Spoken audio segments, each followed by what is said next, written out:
Hello, hello, hello. How is everybody doing? Okay, it's very nice to be here with you guys. I really love the energy that we're in at the moment. It's an energy of expansion, it's an energy of new beginnings, new ventures, new experiences, did I say adventures already? Why do I feel like I already said ventures? Ventures and adventures. Yes. um Energy of creation. um and within that, today I have a message about creating space to flow, creating space to allow flow. I'm seeing a running river. So maybe some of you live near a river, maybe some of you feel like a river flowing. Some of you are finally, Spirit said, finally noticing your potential and believing in your power, believing in your strength, believing in your ability, um, believing in your connection to the Most High, believing in the possibilities, which, by the way, are impossible to comprehend how vast the possibilities are of what could happen, what your life has to offer. It's just impossible to comprehend how good things can really be, how good things can really get. And along that journey, there's a need to create physical and mental space to devote to yourself. So, what do I mean by this? I'm seeing some of you clearing out your homes. I'm seeing you moving. I'm seeing boxes. So some of you are definitely moving house. Obviously, when you move house, it makes sense to clear out, depending on how much time you have. Obviously, it makes sense to, as you're packing your boxes, to just remove things that either don't bring you joy, you don't use, or that are broken, projects that you don't actually believe you're going to finish. What else? Like beauty products that are on their last legs or that you've had for over, anything in the kitchen that's expired, anything that just is kind of taking up space. And taking up space, let's focus on the physical for the moment. Things that are taking, say, for example, something that's expired in the kitchen, that space is occupied and new. Let's say if I'm getting milk, I don't know why I'm seeing milk, and that milk is sitting there, it's expired, that's taking up space for a new flavor of milk that you might want to try. It's taking up space from something else, not milk related, that you may want to place in your fridge. Maybe it's a new food that you want to try. Maybe it's a food that you already know that you love, that you want to buy a bit more of. Maybe it's just actually it feels really good to have a clearer fridge and it doesn't need to be so cluttered or packed. Creating physical space also allows us to have a sense of clarity mentally. Being in a cluttered space, I'm sure there's evidence that shows that your environment impacts your health. And when I think of, a really cluttered home and, like unpleasant environment, that is often to do with some kind of disorder or some kind of health issue or some kind of mental issue that then leads the clutter, the mess, the whatever to build up. So when you see movies, sorry, not movies, when you see shows such as Hoarders, often people who are injured or have some kind of, whether it be a disability or maybe they are in pain or maybe they're old or, you know, they don't have the support that they need, or maybe it could have gotten that way because of depression or whatever the case may be. Um, so you want to have a clear or as clear as possible physical space and ensure that you're being intentional with the space that is being taken up. So an example of my own life is the items I have on my altar are things that I love, things that have been gifts from people that I love that I really appreciate. And also a few practical things. So one example of something that I have on my altar is a jar of leaves and notes. And the bay leaves, you can research why that's on there. And with the notes, they're both in the same jar. With the notes is things that I'm grateful for. So that is my gratitude jar. And in there, it's a space for me to remember the blessings. It's a space for me to count the blessings and remember the small things that make me smile or that I'm proud of that I've what is the word I'm looking for? That word is just evading me. Achieved is, I think that's the word I was looking for. Things that I've experienced that have made me smile, things that other people have done that I've really appreciated, times where I felt supported. That's my jar. If I'm having a bad day, I can go inside that jar and feel good, you know? Um, Another thing that I have on my altar is some matches, and that is more practical, but it also serves a purpose spiritually, um, because fire is. So I'll use those matches. They are aesthetically pleasing, also been cleansed. Um, I don't know, it wasn't intentional, but a lot of things on my altar are like pink, brown, that kind of color palette. And it's centered around love. I'm literally just looking at it and noticing that it's centered around love, which is nice. I like that. And I think that's why I've unintentionally incorporated the pinks and the browns, which I brown has connotation to me, obviously, of the earth, of nature, of oneness with self and Mother Earth. And the pink is soft, lovely, you know, infinite, I want to say, and childlike for me personally.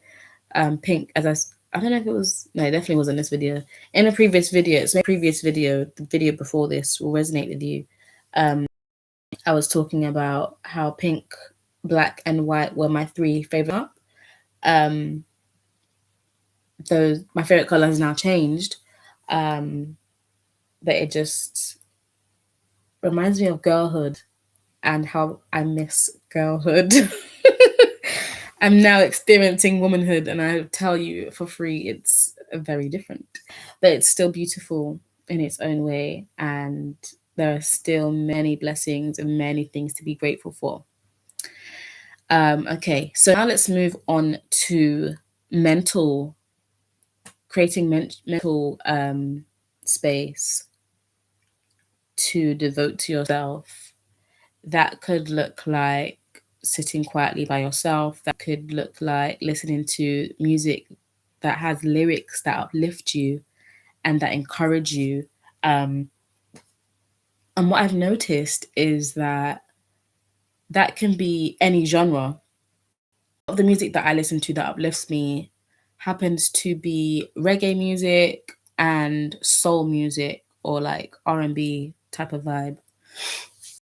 Um, there are those same messages in rap music. There are those same messages in um, dancehall music. There are the same messages in all different genres. You can find a song. I was about to say a song or two. You can find many songs in all different genres that are full of lyrics that uplift and that speak to positivity. Um, there's actually a song that comes to mind. I'll be doing what I want. Um, I think it's Natalie Nunn, if I'm not mistaken. If I'm not mistaken, I think it's Natalie Nunn.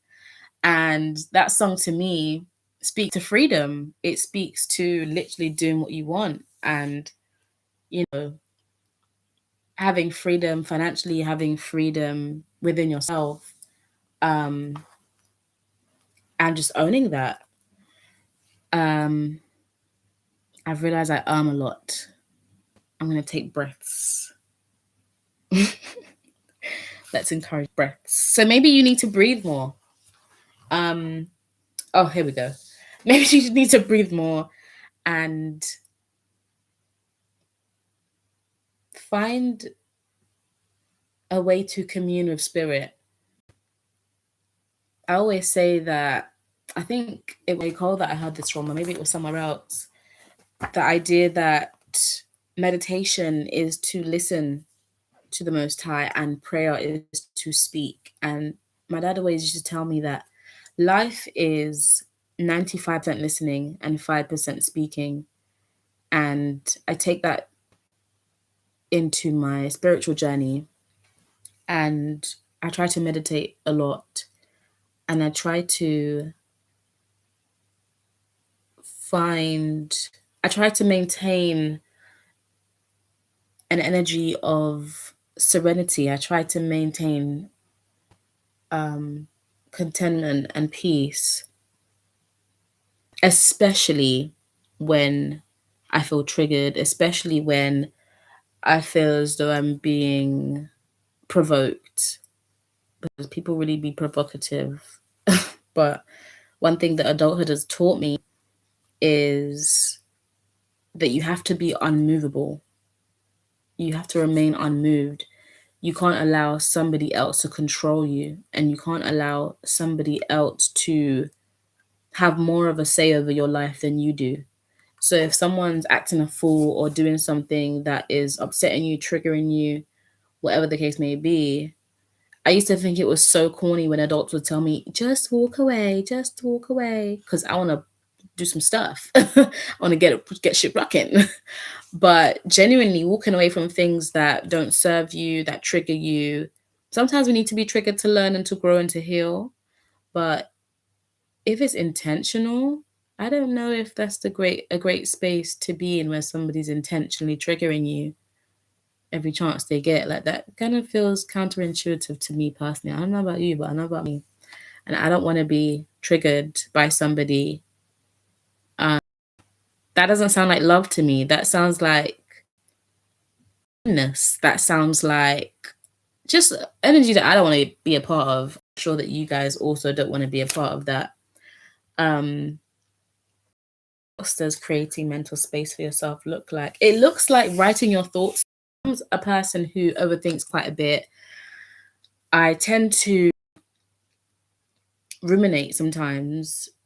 I'm actively moving away from rumination where it doesn't serve me, and writing down my thoughts, being able to be creative and that energy is genuinely a life-changing experience and a life-changing addition to my journey. Um, and that goes on to my last point, which is all relationships require maintenance and investment. That goes without saying. It goes without saying that that also includes the relationship with yourself. Um, Allow yourself to be poured into just as much, if not more, than you pour into others. I was having a conversation with a couple of friends recently, and we were having a conversation about pouring into people. Um, and my friend's stance were along the lines of just pour into people because you want to without expecting anything back. Um, and to some extent, I definitely think that is a valid point. But I also know what it feels like to be depleted and to feel as though I've given so much that there's nothing else to give. There's nothing left for me to give to myself. And at this current time, I'm at a space where I enjoy and deserve and acknowledge that I require people to pour into me. So the relationships that I'm cultivating going forward, to continue the relationship with people um, who require reciprocity, because that's what I align with. I align with, you're not feeling good today? Let me give to you. I'm not feeling good tomorrow? You give to me.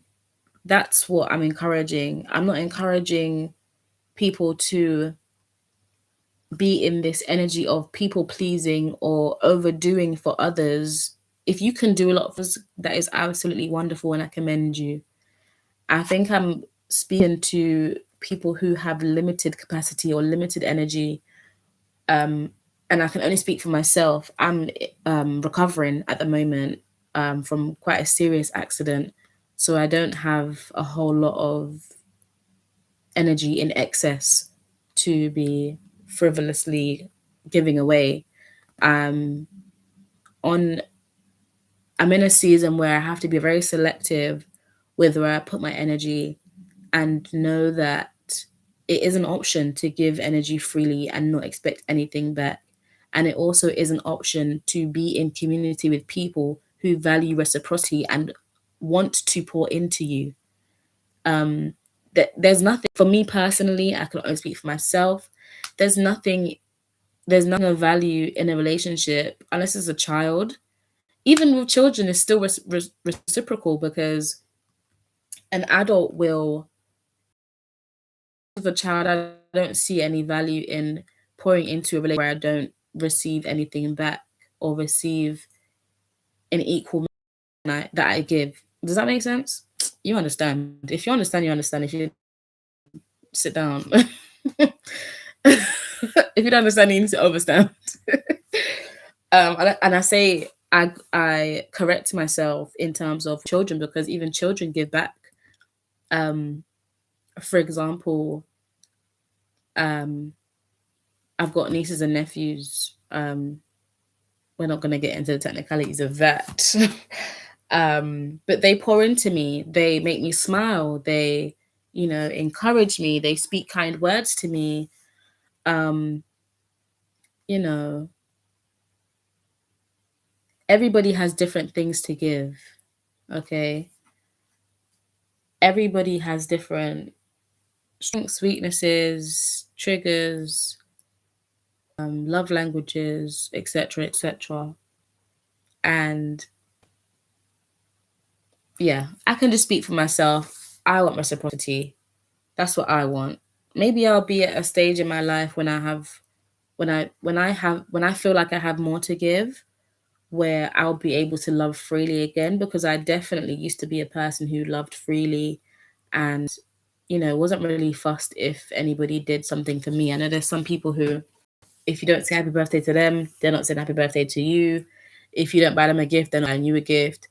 I have always been a person who gave when I could give. And right now, I can't give as much. And I'm noticing the relationships that are falling off.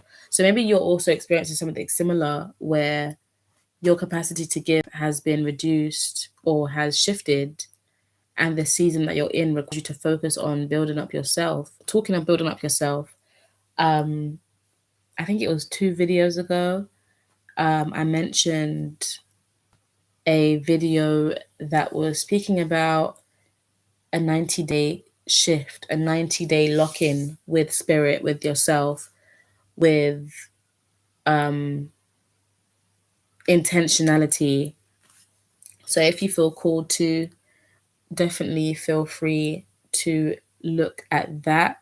I did link the video that was being used as reference. It's an amazing video. I think the girl's name is something Alexander. I'm not going to bother trying to remember because I don't remember.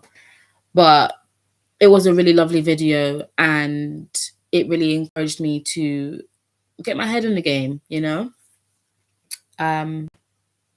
So on that note, maintain and invest into your relationships with yourself and others, and also with the Most High. Um, so let's talk about it.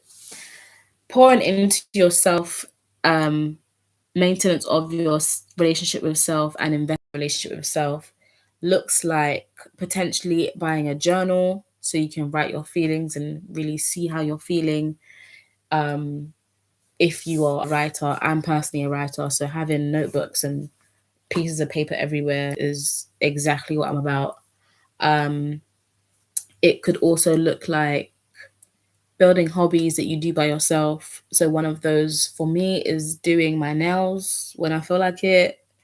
I have quite a few different creative things I do by myself. So one of them is sewing.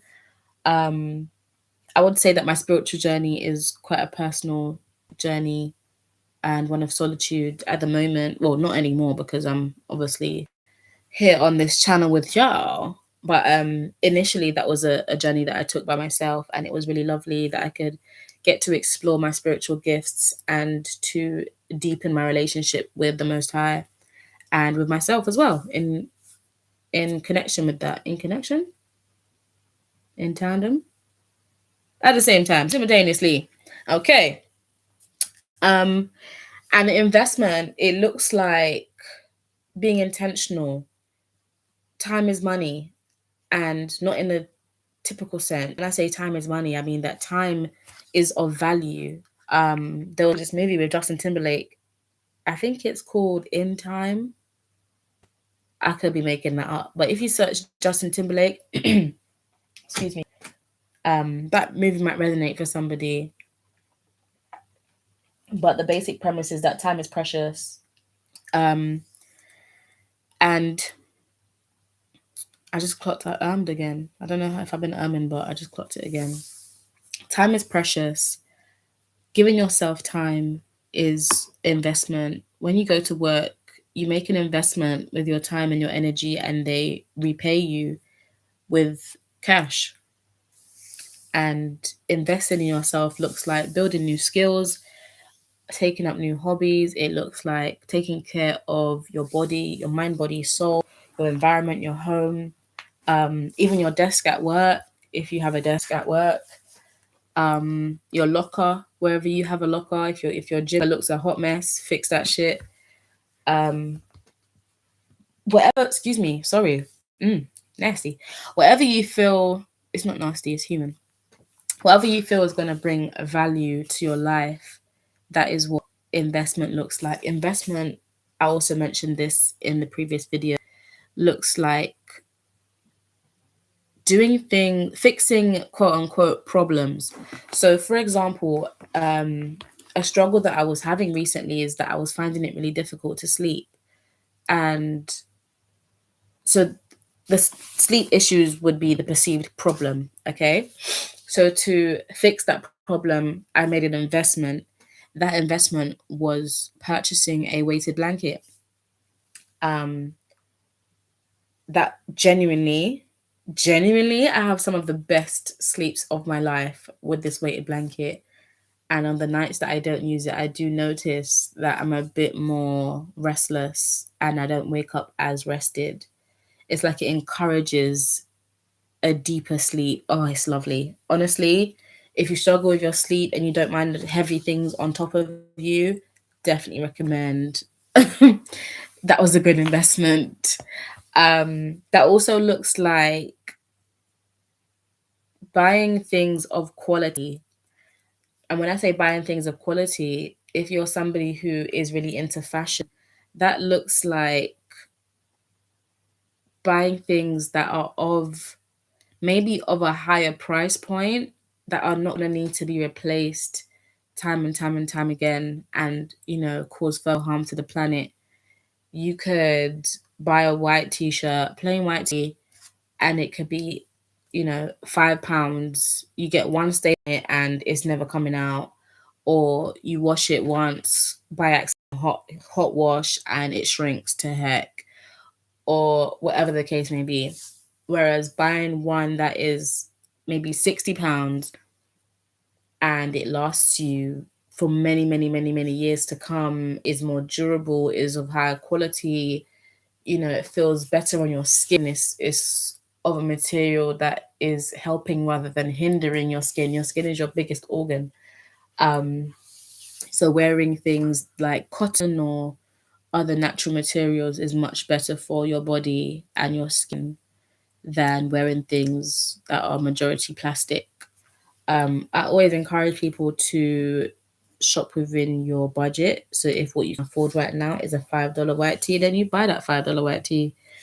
And I'm not trying to encourage consumerism, but you've got to put clothes on your back. Do you know what I mean? Investment also looks like purchasing things, even maybe from a thrift store, or a charity shop that is secondhand and, is again good quality. I think what I'm coming back to is quality. It's not about what you do, it's about how you do it. So if you are somebody who does overconsume, I'm not sure why that keeps coming to mind, but maybe I'm speaking to somebody who's watching this. Be mindful of purchases that you're making. Consider upcycling items that you already have. There are some items that I have that I think would look really nice as other items. So, for example, there was a piece of fabric that my aunt, who's a tailor, gave me a long time ago. And I made it into something. I don't remember what I made it into. I made it into something. There was also a skirt that I had that I'm sure it was too big, or it just wasn't fitting right. It's very difficult for me to find clothes that fit my shape well. So rather than, throwing it away or whatever, I just tailored it and it fit my body like a glove. So maybe some of you, that is a hobby that you can also get into, is tailoring your clothes to fit you better, or, more in a way that's more desirable for you. So I feel like I've been rambling. On that note, love you guys so much. If you are rising, have a wonderful, beautiful day. If you are going to sleep sometime soon, sweet dreams, my loves. And I will see you on a flip.